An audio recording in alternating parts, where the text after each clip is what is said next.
శ్రీ మహావిష్ణువు యందు గరుత్మంతుడు ఒక ధర్మబద్ధమైనటువంటి ఒక సందేహాన్ని విన్నవించుకుంటాడు. సుగమం భగవన్నామ జిహ్వాచ వశవర్తిని తథాపి నరకయ్యాంతి దిగ్ధిగస్తు నరాధమాహ అంటూ భగవన్నామస్మరణ చాలా సులువైనది, ఎంతో కష్టంతో కూడినటువంటిది కాదు.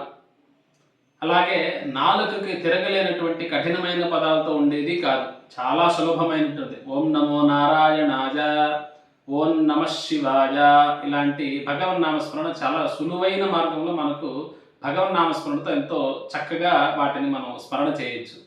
అది కాకుండా అయినా కూడా ఈ మనుషులందరూ ఎలాగ నరకానికి వెళుతున్నారు అనేటువంటిది చాలా ఇబ్బందికరంగా ఉంది నాకు. దిగ్ధిగస్తు నరాధమాహ, నరులు ఇంత సులభమైన మార్గాన్ని విడిచిపెట్టి నరకం వైపు ఎందుకు వస్తున్నారు అనేటువంటిది ప్రశ్న శ్రీమన్నారాయణుని దగ్గర విన్నవించుకుంటాడు గరుత్మంతుడు.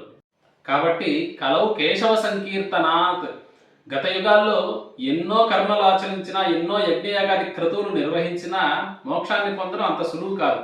కాకపోతే కలియుగానికి వచ్చేటప్పటికి కించిత్ ధర్మము, కించిత్ భగవన్నామస్మరణ చేతనే మోక్షాన్ని సైతం మనము పొందవచ్చు. అలాగే కలవు కేశవ సంకీర్తనాథని అన్నారు, కేశవ స్మరణ చేతనే మోక్షాన్ని మనం పొందవచ్చు.